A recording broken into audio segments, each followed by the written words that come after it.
জুলাই আন্দোলন প্রজন্মের গর্ব। একটি আন্দোলন বদলে দিল ইতিহাস। ২০২৪ সালের জুন মাসের শুরুর দিকে হাইকোর্ট কোটা বাতিলের একটি সরকারি পরিপত্রকে অবৈধ ঘোষণা করে। এরপর থেকেই সারা দেশের ছাত্র সমাজের মধ্যে ব্যাপক উত্তেজনা ছড়িয়ে পড়ে। এই উত্তেজনায় পরবর্তীতে রূপ নেয় এক ঐতিহাসিক ছাত্র আন্দোলনে, যা জুলাই আন্দোলন নামে দেশের ইতিহাসে স্মরণীয় হয়ে থাকবে।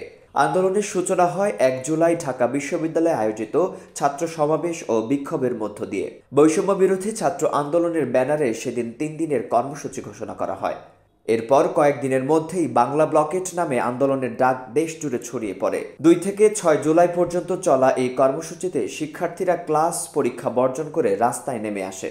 ৭ থেকে ৯ জুলাই রাজধানী সহ দেশের বড় শহরগুলো কার্যত অচল হয়ে পড়ে। এরপর ১০ জুলাই সকাল সন্ধ্যা অবরোধের ঘোষণা আসে। সরকারের পক্ষ থেকে আন্দোলনকে বেআইনি বলে ঘোষণা দিলে পরিস্থিতি আরও উত্তপ্ত হয়ে ওঠে। ১৩ জুলাই রাষ্ট্রপতির কাছে স্মারকলিপি প্রদান কর্মসূচি ঘোষিত হয়। এর পরদিন রাতে ঢাবির হলগুলোতে ছাত্রদের বিক্ষোভ শুরু হয়। ১৫ জুলাই ছাত্রলীগের হামলায় ঢাকা বিশ্ববিদ্যালয়ের একাধিক শিক্ষার্থী আহত হলে সাধারণ মানুষের মধ্যে ক্ষোভ ছড়িয়ে পড়ে।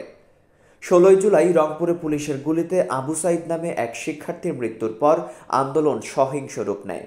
একই দিনে চট্টগ্রাম সহ বিভিন্ন শহরে সংঘর্ষে আরও প্রাণহানি ঘটে। ১৭ জুলাই শহীদদের গায়েবানা জানাজায় বাধা ও ফেসবুক বন্ধ করে দেওয়ার পর বিক্ষোভ নতুন মাত্রা নেয়। ১৮ জুলাই থেকে সহিংসতা ছড়িয়ে পড়ে সারা দেশে। সরকার আলোচনার আহ্বান জানালেও আন্দোলনকারীরা তা প্রত্যাখ্যান করেন। ১৯ জুলাই সর্বাত্মক অবরোধে সহিংসতা বাড়ে, রাতে সেনা মোতায়েন, কারফিউ এবং ইন্টারনেট বন্ধ করে দেওয়া হয়। ২০ জুলাই পর্যন্ত সংঘর্ষে প্রাণ হারান অন্তত ৩৮ জন। এদিন আন্দোলনের অন্যতম মুখ নাহিদ ইসলামকে আইনশৃঙ্খলা বাহিনীর তুলে নেওয়ার অভিযোগ ওঠে। ২১ থেকে ২৫ জুলাই পর্যন্ত সংঘর্ষের মাঝে হারিয়ে যাওয়া কয়েকজন সমন্বয়কারীর খোঁজ পাওয়া যায়।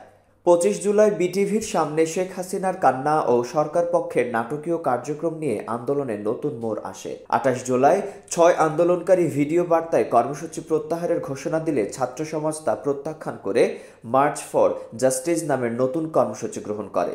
এ সময় সরকার জামায়াতে ইসলামী, ছাত্র শিবির সহ কয়েকটি সংগঠন নিষিদ্ধ ঘোষণা করে। ২ আগস্ট থেকে শিক্ষার্থী পুলিশ সংঘর্ষ বেড়ে যায়। ২৩ জুলাই কেন্দ্রীয় শহীদ মিনারে আয়োজিত বিশাল সমাবেশে নাহিদ ইসলাম সরকার পতনের এক দফা ঘোষণা করেন। ৪ আগস্ট শুরু হয় অসহযোগ আন্দোলন। ৫ আগস্ট হাজার হাজার মানুষ ঢাকামুখী মার্চ টু ঢাকা কর্মসূচিতে অংশ নেয়। দুপুরের মধ্যেই শেখ হাসিনার পদত্যাগের খবর ছড়িয়ে পড়ে। জনগণ গণভবন ও সংসদ ভবনের দিকে বিজয় মিছিল শুরু করে।